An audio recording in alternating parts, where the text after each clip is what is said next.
Alright guys, this is developer commentary for flOw. I'm Genova Chen, creative director from that game company, and with me are John Edwards, our lead engineer. Hello guys. Nick Clark, our lead designer. Hello. And Austin Wintery, our composer for flOw. Hello. As the game is loading up, flOw is a very special project for us because this is the very first commercial product we've made at that game company. flOw is actually a game that we created, Nick and I created at USC together with Austin, originally as a Flash game in a browser. And that game has gathered a lot of hits on the internet. There's almost 300,000 clicks in the first week we launched the game. That's how we get the notice by Sony. At the time was John Haidt, who's the head of the external development, with George Wyson and Rusty Butcher. And they were the one who brought us in to Sony and started that game company. And this is the very origin of that game company. So initially this was supposed to be a launch title for the PS3, but we went way over schedule and ended up launching. We had February. No idea what we were doing. All right, so let's start. How are the controls, Nick? As good as you remember? Better than All right.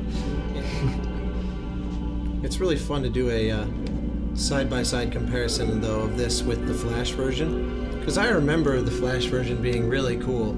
And then you compare it to this, and you're like, wow, it's horrible. Like, it's just so...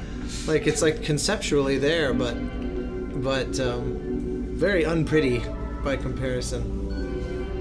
You guys did an awesome job. What were we trying to do with this game? Building it? So the original Flash version had one creature, which was this guy, and then we had just started a second campaign, which was the jellyfish, as we called it. But it was pretty buggy, and so we wanted to expand upon that, add a whole host of new creatures. The initial design, I think we wanted like 7 or 8 playable creatures, but because we were garbage collector. Yeah. Yeah. But we were way over scoped on the project, so we had to cut that in half, and still ended up taking twice the initial time we estimated. We maintained the bugginess pretty well from the Flash version, though. Yeah, there's some interesting screenshots of. We might catch a few. We might recreate some. So the original flOw game in the Flash was not actually started as a game. I was doing some grad school studies, trying to figure out whether we have a way to design a game to make it to be somewhat adaptive to the player's skill and their background knowledge about gaming. At the time, we finished a student game called Cloud, which had a lot of problem with people who never played games. They were having trouble to play the student game we made. So I did a lot of research, and many people, advisors from school and industry, recommend me to read this book called flOw, the psychology theory. The psychology of optimal experience.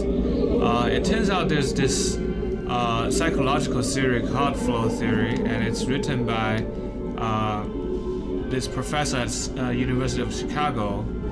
His name is Mihai Csikszentmihalyi. He originally came from Hungarian. At the time, psychology has been mainly dealing with the negative side of human psyche. Why certain guy goes crazy, but he was the first person who looked into the psychology behind the positive emotions of human being. What makes people focus, what makes people happy, and what makes people be creative. And in his research, he realized that there's this interesting dynamics between any activity human engage. There's always some kind of skill and challenge. So if you are very good let's say, game player and you're playing a game that's very easy, it's very likely you would just be bored and you want to stop playing. Or if you're someone who haven't played a lot of game and engaging in a very hardcore competitive game, you will feel anxiety and you just feel this is too frustrating and you give up playing the game. So in order to make people engage in the game and continue experiencing it, you need to reach a fine balance between the challenge the game presents and the ability the player have. And so for flOw, we're trying out a very simple idea, which is in the game there are these blue and red creatures that can change the altitude or the depths your creature are in the world. So if you eat the blue food, it actually takes you to shallower water, so it's kind of safe. But if you want a challenge, you want to eat the red one, which lets you dive deeper into the ocean. There will be, other creatures that present as a big challenge for you. But the key is the player has full control over the amount of challenge they want to engage in. So, for example, if we want to if we're a very good player like Nick is doing, he's by the way, he's driving the game here. We could just keep diving down without really kind of eating any food, and just continue going to a deeper and deeper area, as long as he is good enough to be able to confront the challenge from the other creatures. But for someone who are new, they would probably spend more time to in the upper level so that they can grow up their body and just adjust the amount of challenge coming up later. So that's basically the game, and we made that experience on the browser, and many people played it. And when Sony wanted us to turn this into a commercial game, there's actually quite a lot more things we want to add to make it really justify to be a game. In the early stage, there's a lot of ideas about what we want to add to the game beyond the original Flash game. I guess you guys can talk about it, what it's like at the beginning of this PS3 project. Yeah, well, we had a lot of ideas. We did have a lot of ideas. I think, all I remember is we were very overwhelmed with development on the PS3 and figuring out how to, because this, like Genova mentioned, was our first commercial product. It was also before the PS3 before it even had launched. come out, so it was new to everybody, including Sony. I think kind of what happened is we went through this pretty substantial planning phase where we came up with all these amazing ideas, and then we got into Sony the first day to start working on the PS3 and just instantly forgot about all that and just focused on making something work. Yeah. For most of development. Yeah. So we were just kind of scrambling to get anything we could in here, which but I think like the variety of creatures and stuff that we were able to create is pretty good. I'm pretty proud of what we were able to accomplish. There were definitely a few that got scrapped, that I don't think you feel that loss playing the game. It doesn't feel like this is almost done. Right. But there were some fun ideas that I remember I spent like 2 weeks, which at the time seemed like a crazy amount of time, trying to make this like hairfish or something, which I'm not sure why I ever thought that was a good idea, but yeah, I was working extensively on hair simulation. Well, like, I guess you put that to good use on the game after this. Yeah. We initially wanted like a custom unique boss at the end of every campaign, and we implemented one of them for the second campaign, and it's bugged, so it like never shows up. It always flees the map before you get to it. We called him the bullet boss, but I think he's like just... He's actually present in the Flash version, but he's totally bugged out in the PS3. You can catch him sometimes. He's kind of like Bigfoot. Yeah, it's a rare sighting. Yeah. If you get to fight the bullet boss. There are whole forums dedicated to the rumors of this. By the way, here's a little touch that I thought was pretty neat. You had a preview of what's coming next. Right, you got these little baby creatures at the end. So the idea here is like you eat the egg of the next creature, and then it rises to the top and births into the next playable race. So we're teaching some biology. Okay, so now we're back at the menu here, and I've got the next creature unlocked. So, Alright. yeah, flOw is actually a game supporting up to 7 players. Whoa, 7? It was a full player, and it was actually not very well discovered by our players because it's released in the early days. We didn't even really I think it was mention only the expansion, or not the. What did the expansion add in terms of multiplayer? I'm not sure. Who made this game again? Yeah, it's a long time. It was like 6 years later, 5 years later. Yeah, but the multiplayer is interesting. It's mainly cooperative, depending on how you play. You can, so if you eat there's a certain power up that turns you red, and if you get that power up, you can actually eat the other players. That's a very, very rude thing to do. I did not know that. Yeah, so it's like That's a brief, literally the first time I've ever known a that. brief moment of PvP competitiveness in flOw. And so there's actually a level in the previous campaign where that power up spawns infinitely, so you can just kind of Deathmatch, yeah, deathmatch level. if you wish. It's funny. My perception of this game was always everything that Genova just said about the sort of dynamic difficulty of the player's ability to kind of control their experience in a way that's more seamless and more elegant than like setting a difficulty level and things like that the way games normally traditionally did. But what I thought was so interesting about flOw is that it does that in the context of an overall kind of relaxing emotion, and that like flOw at its most exciting is not supposed to be like hugely exciting, because which to me was always interesting. Like when we were starting on the Flash version at USC, Genova said, there's all these games that are about sort of stimulus and like adrenaline and excitement, and like I wonder if you can make a game that people would want to play that's not that. And I remember at the time thinking, yeah, that is a good question. And to my amazement, it turned out yes, very much so, which was really sort of validating of the sort of mature, like there's this especially back then there was this assumption that like games are immature, gamers are immature, and I think that this was kind of one of those early games to suggest like people are interested in all kinds of games. That was actually a kind of a big moment of realization, I think, during development, where we were very much stressing out about the fact that flOw didn't have the traditional kinds of challenges. The gameplay patterns were just not what people were used to seeing. And then it was about halfway through development, I was just like staying up in bed worrying about it at like 1 a.m. And all of a sudden it dawned on me, and I think I called Nick.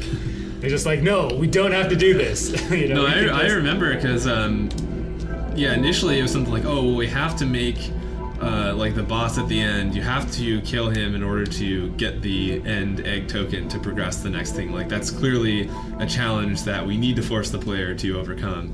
And then there was just a certain point in development where John convinced me, he was like, no, like we don't have to force the player to do, that's not what this game is about. And that was totally the right decision to not force any of those decisions. Is that why you cut the boss? No, exactly. Maybe that's how that's why the boss never shows maybe up. that's how we justify it to ourselves. But like even in the first level, there's that big guy at the end, and the idea was, oh well, you have to defeat him to progress. But that was kind of counter to the whole thesis of the game. Have either of you spun out yet? I don't know. Yeah, the jelly has this The drunk maneuver, and then each creature has its oh own. wait! Oh, Oh no! Hi, friend. Hello, friend. No, you don't want these pieces. What's happening here is Nick is being a big jerk, basically. Nick's creature has. Come on, I would never do that to you, Nick. Oh wait, no, I have it now. He's it's revenge. I mean, It's revenge for come here, calling Nick. him at 1 in the morning. Buddy, Nick, hello, buddy. Well, they get carried away. This is they're supposed getting to be a carried commentary away. here. It's a commentary what's on going them. on is that one of the player got All right, back to some a sanity boost here. food, which they take back. yes. Okay, so here they got You're perfectly demonstrating the Okay. wisdom of removing griefing from Journey, by the way.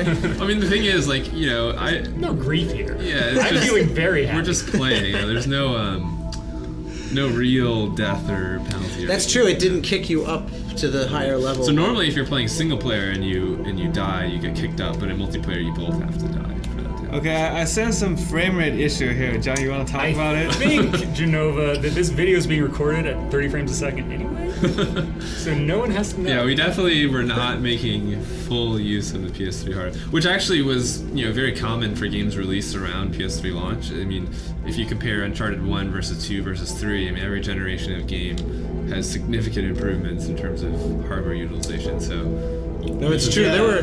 There were PS2 games coming out while this was being worked on. And I remember being blown away. Were able to run on PS2 because they looked so much better than the early Than flOw? PS2 games. yeah, I mean, Than that, flOw. and that is just a very common trend amongst new console hardware. That always has blown me away. That like you can build a machine that you don't know the full potential of. That fascinates me Yeah, that as a is- phenomenon that's true throughout all of history. Yeah. I don't know if you noticed the particle here.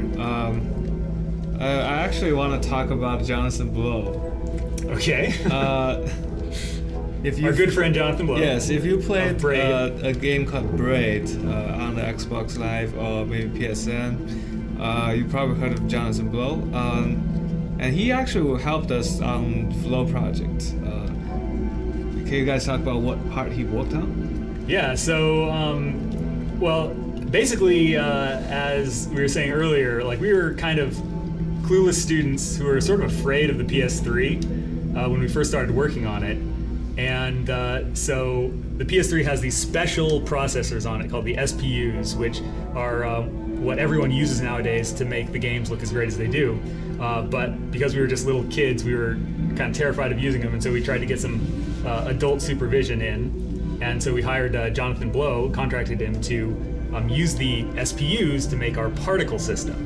And so you can actually see, especially in this level, there are all these multicolored particles appearing, plus all this little sort of the crumbs being kicked off when we eat the fish. So yeah, that's a large part of what Jonathan Blow did. We also contracted another guy, John Alquist, to we actually have a fluid simulation running on the SPUs as well. So the particles are kind of being pushed around as we disturb this fluid sim when we spin. So those are like the two things we tried to do to fully utilize the PS3 resources. Yeah, and both of those were not done by us. And obviously in later games, like in Flower, we had the grass simulation, and Journey, we had cloth and sand and all kinds of stuff running the SPUs. And so we were making a lot better utilization of the hardware. Well, and I think it was because of flOw, the game was not maybe always running at the best of frame rates, and the problem was we did not internally in the studio have the capability to fix that because we'd always been getting other people to work on the SPUs, do the hard optimization work. Right. And so that was actually a really great learning experience for us, and we kind of vowed afterwards that Anything we'd- important you need to develop in-house, so you know how it works and how to fix it. Yeah, and that really worked out for the next two games we did.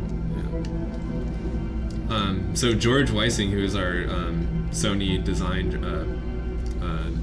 contact, who worked with us, Sort of heavily. our He was like our mentor. mentor guy. Yeah, FlOw, he did a lot of work. Yeah, all these for- particles and colors and stuff here he worked on and did a really great job pulling that together. I think the end of this level in particular is very cool.